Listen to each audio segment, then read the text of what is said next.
संसार की निंदा से बहुत डरते हैं। पुनः लोकेशना अर्थात लोक में प्रतिष्ठा,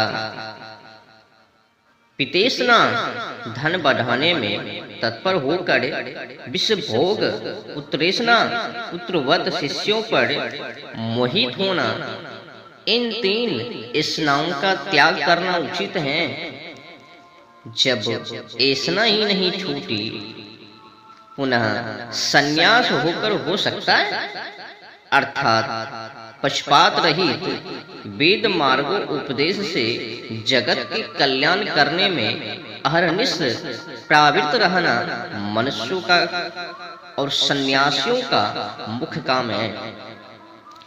जब अपने अपने अधिकार के कर्मों को नहीं करते, पुनः सन्यास आदि नाम धारणा व्यर्थ है।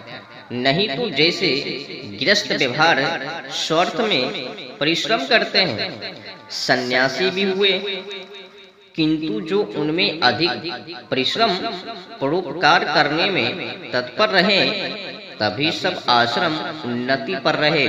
देखो, तुम्हारे सामने पाखंड मत बढ़ते जाते हैं, ईसाई मुसलमान तक हो रहे हैं। ईसाई भी कह रहा है यीशु पर विश्वास रखो और तुम्हारी पाप क्षमा। उसमें भी डकैती, ईर्ष्या, दोष, मछली खाना, अंडा खाना, जलवायु और ओजोन परत के ऊपर ध्यान नहीं देना, जलवायु और ओजोन परत की दशा खराब करना, उनकी परवाह नहीं करना। मुसलमान भी वही, मतलब मानवता से लेना देना नहीं, विद्या से नहीं लेना देना, और जलवायु और ओजोन परत से लेना देना नहीं, बस मनमर्जी आचरण। तो कुल मिलाकर ईसाई और मुसलमान तक हो रहे हैं। तुमसे अपने घर की रक्षा और दूसरों की मिलाना नहीं बन सकता। बने तो तब जब तुम करना भी चाहो। जब तक कि वर्तमान और भविष्य में सन्यासी उन्नतिशील नहीं होते, तब तक आर्यवर्त और अन्य देशस्थ मनुष्य की वृद्धि नहीं होती। जब वृद्धि के कारण वेद आदि शास्त्रों का पठन, ब्रह्मचर्य आदि आश्रमों के यथावत अनुष्ठान, सत उपदेश होते हैं, तभी देशों उन्नति होती है। चेत रखो, सावधान रहो। बहुत से पाखंडी की बातें तुमको सचमुच दिख पड़ती हैं। जैसे कोई साधु व दुकानदार पुत्र देने की सिद्धि बतलाता है, तब उसके पास बहुत स्त्री जाती है, सब पुत्र मांगती है। कोई धन, कोई शत्रु के ऊपर विजय प्राप्त, कोई कुछ तो कोई कुछ, और बाबा जी सबको पुत्र होने का आशीर्वाद देता है। उसमें से जिस को पुत्र होता है, वाह समझती हैं कि बाबा जी के वचन से हुआ। जब उससे कोई पूछे कि शुगर आदि पशु, जीव जंतु और मुर्गे आदि पक्षियों के कच्चे बच्चे इस बाबा जी के बर से होते हैं, आशीर्वाद से होते हैं, तो कुछ भी उत्तर ना दे सकेगी। जो कोई कहे कि मैं लड़के को जीता रख सकता हूँ, तो आप ही क्यों मर जाते हो? तुमको तो जीवित रहनी चाहिए। तुम तो वर देने वाले हो, आशीर्वाद देने वाले हो, तुमको तो कभी मरना ही नहीं चाहिए, पर तुम भी लटक जाते हो। तो कुल मिलाकर आडंबर की बात है। कितने ही धूर्त लोग ऐसी माया रचते हैं कि बड़े बड़े बुद्धिमान को भी धोखा खाना पड़ जाता है, खा जाते हैं। जैसे धनसारी के ठग ये लोग 5-7 मिले के दूर दूर देश में जाते हैं। जो शरीर में डोल डाल में अच्छा होता है, उसको सिद्ध बनाते हैं। जिस नगर व ग्राम में अमीर होते हैं उसके समीप जंगल में उस सिद्ध को बैठाते हैं, उसकी साधक नगर में जाके अनजान बन के जिस किसी को पूछते हैं तुमने ऐसा बड़े पोप जी को यहाँ कहीं देखा है? तो वह बड़े पोप जी कौन और कैसा है? साधक बड़ा सिद्ध पुरुष है, मन की बातें बतला देता है, जो मुख से कहता है वह हो जाता है, बड़ा योगी राज है, पोप जी की चाल है। उसके दर्शन के लिए हम अपने घर द्वार छोड़कर देखते फिरते मुंह मारा मारी करते हुए यहाँ तक लंपट बनकर आए हैं। मैंने किसी से सुना था कि वह बड़े पोप जी इधर की ओर आए हैं। गृहस्थ, जब वह बड़े पोप जी तुमको मिले तो हमसे कहना, दर्शन करेंगे और मन की बातें पूछेंगे।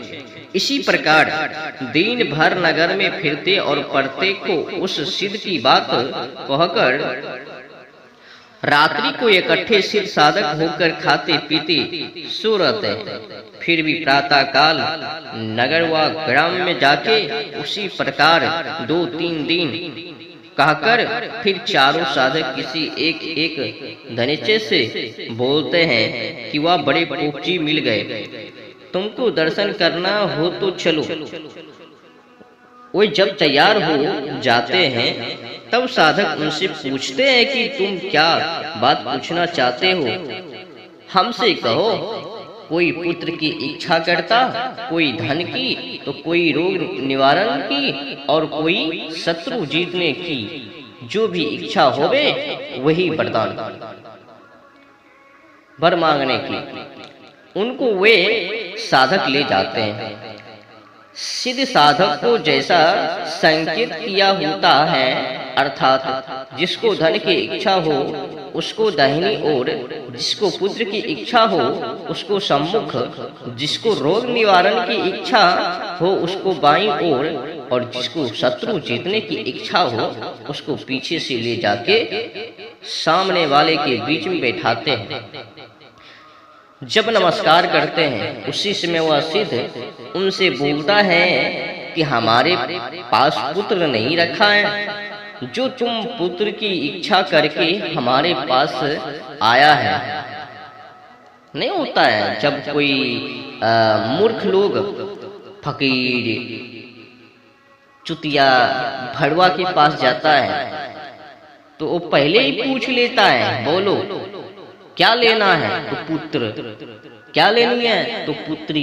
क्या चाहिए? धन चाहिए। क्या चाहिए? उन्नति चाहिए। क्या चाहिए? समृद्धि चाहिए। इस तरह की पहले ही पोल खोल देती है। बस वो फकीर लकीर भड़वा को बोलने में आसान हो जाता है, बस ठगना शुरू कर देता है। कोई गृहस्थ उनसे ये नहीं पूछता कि बाबा साहब, पोप जी आप ये बताइए, ऐसा कोई मंत्र फूकिए ना जिसके माध्यम से आपके घर भर जाए और हम लोगों से ठगना बंद कर दे, फ्री में ही काम कर दे। ऐसा तो कोई पूछता नहीं। और वो बड़े पोप जी की मन और भड़काव में लूट मारवे, एक जावे उससे 5 लेवे 10 लेवे, जो क्षमता होवे वो ले ले।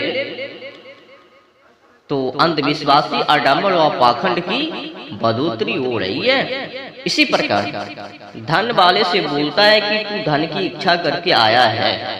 देखता है क्या चाहिए? धनीचे को धन चाहिए, मूर्खों को बेटा चाहिए, पागल को और कुछ चाहिए। देख देख कर बताता है ना। फकीरों के पास धन कहाँ से धरा है? रोग वाले से तू रोग छुड़ाने की इच्छा करके आया है। हम वेद नहीं जा किसी वेद के पास, परंतु जब उसका पिता रोगी है तो उसका साधक अंगूठा, जो माता रोगी है तो तर्जनी, जो भाई रोगी है तो मध्यमा, जो स्त्री रोगी है तो अनामिका, जो कन्या रोगी है तो कनिष्ठिका अंगुली को चला देता है। उसको देख वह सिद्ध कहता है कि तेरा पिता रोगी है तेरी माता, तेरा भाई, तेरी स्त्री और तेरी कन्या रोगी है। जब तू वे चारों बड़े मोहित हो जाते हैं, साधक लोग उनसे कहते हैं, देखो जैसा हमने कहा था ना वैसे ही है ना कि नहीं। फिर गृहस्थी बोलते हैं, जी बाबा पोप जी, जी हाँ, जैसा तुमने कहा था वैसा ही है। अब क्यों कहा था? ओ धनीचे ने, ओ मूर्खों ने, ओ पागलों ने, ओ अज्ञानी धूर्तों ने ओ पोप जी के सामने कह दिया हमको ये चाहिए ये चाहिए, तो उसने भी दिमाग लगाकर बोल दिया कैसे ठगा जाए। तो गृहस्थ बोलते हैं, हाँ जैसा तुमने कहा था वैसा ही है, तुमने बड़ा उपकार किया है और हमारा बड़ा भाग्य किया था जो ऐसे बड़े पोप जी का दर्शन हुआ है। साधक लोग कहते हैं कि ये साधु पोप जी फकीर जी बहुत दिन रहने वाले नहीं हैं, जो कुछ इनसे आशीर्वाद लेना हो तो खूब सेवा करो। बताओ, ठगने के लिए भी मार्ग देता है। ए बाबा जी, फकीर जी, हाँ पास्टर जी, अब भागने वाले हैं पोप जी, अब कुछ अधिक कुछ चाहिए तो सेवा कर दो, 5,000 से, 2,000 से, 3,000 से, 10,000 से, 20,000 से, जो क्षमता है दे दो। गले काट कर तुमको से तो मांगता नहीं, अपनी इच्छा से दे दो। वह गृहस्थ प्रशंसा करते घर की ओर चलते हैं। साधक भी उनके साथ साथ जाते हैं, क्योंकि मार्ग में कोई उनका पाखंड खोल ना देवे। उन अमीरों का जो कोई मित्र मिला उन सबसे प्रशंसा करते रहे। इसी प्रकार जो जो साधकों के साथ जाते हैं उनका वृत्तांत सब कह देते हैं। जब नगर में हल्ला होता है तब बहुत मनुष्य का मेला लगता है। जाकर बहुत ने पूछा कि पोप जी मेरे मन का वृत्तांत कहिए। तब सिद्ध जी चुपचाप हो जाता है और कहने लगता है कि हमको बहुत दिक्कत मत करो। उनके साधक भी सबसे कहने लगते हैं, जो तुम बहुत दिक्कत करोगे तो चले जाएंगे। उनमें से जो कोई बड़ा आदमी होता है वह उसके साधक को बुला लेता है और कहता है कि हमारे मन की बात कहला दो। तो हम जाने। साधक ने पूछा कि क्या बात है? तो आमिर ने कहा, उसको उसी प्रकार संकेत से ले जाके बैठाया। उसने झटका दिया। बात सब मेला भर ने समझ लिया कि अहो बड़े सिद्ध पुरुष हैं। कोई मिठाई, कोई पैसा, कोई रुपया, कोई असरफी, कोई कपड़ा और कोई सीधा सामग्री धरने लगे। फिर जब तक मानता बहुत रही तब तक लूटते रहे और किसी आंख के अंधे गांठ के पूरे से पुत्र होने के लिए आशीर्वाद दिया और सहस्त्र रुपये लेकर कहा कि तेरी सच्ची भक्ति होगी तो पुत्र होगा। अब बताओ, जब तुमने आशीर्वाद दिया अब सच्ची भक्ति कहाँ से आ गई? कुल मिलाकर बड़े पोप जी ने, फकीर जी ने, पास्टर जी ने ठगने के लिए गांव गांव मुंह मारा मारी कर करके लंपट होकर बाला फुसलाकर भ्रमित कर उनसे ठगता है। और ये मूर्ख अज्ञानी धूर्त जय बाबा की, जय बाबा की, जय पास्टर की, जय फकीर की, मतलब जो भी मन में आवे वही बकवे और उनके सामने अपने सिर को नतमस्तक और अपने सिर को फोड़वे और कहवे उनसे दे दो दे दो दे दो। और वो जो फकीर हैं आगे की वो भी, उनको भी लूटने में मजा आवे और ये भी लुटवाने में उसी में सक्षम होवे।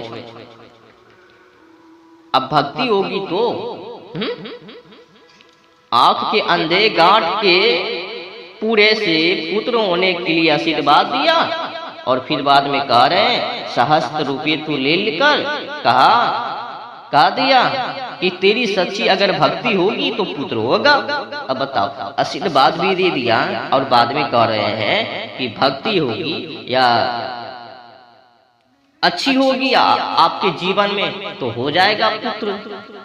अब अच्छी की क्या बात है, जब आपने आशीर्वाद दिया तो सफल होनी चाहिए। और हाँ, गृहस्थी को ये भी उनसे पूछना चाहिए कि आपके घर में इतने सारे रुपये कहाँ से आता है, और आप लोग बीमारी क्यों पड़ते हो, और आपको पैसे की कमी क्यों है, हम लोगों से क्यों ठगते हो। पर पूछने वाले कौन?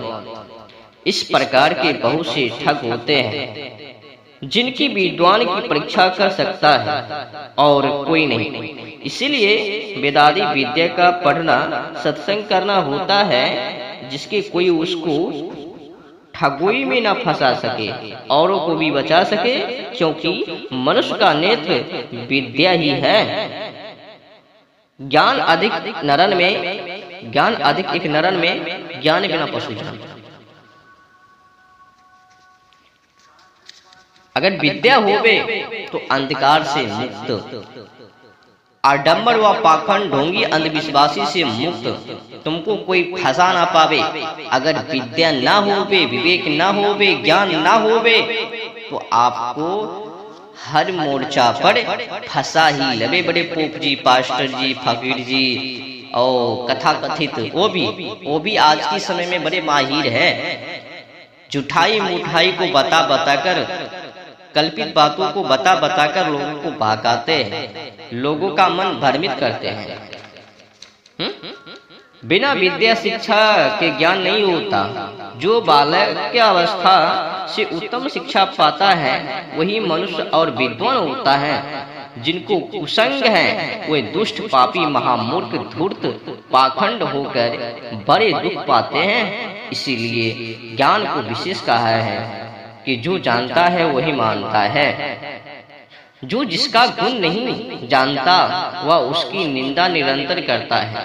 जैसे जंगली भील गजमुक्ताओं को छोड़ के गुज्जा का हार पहन लेता है, वैसे ही जो पुरुष विद्वान, ज्ञानी, धार्मिक, सत्पुरुषों की संगी, योगी, पुरुषार्थी, जितेंद्रिय, सुशील होता है, वही धर्मार्थ, काम, मोक्ष को प्राप्त होकर इस जन्म और परजन्म में सदा आनंद में रहता है।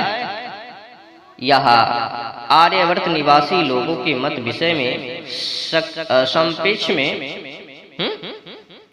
तो इसके आगे जो थोड़ा सा आर्य राजाओं का इतिहास मिला है, इसको सब सज्जनों को जानने के लिए प्रकाशित किया जाता है। अब थोड़ा सा आर्यावर्त देशीय राजवंश की, जिसमें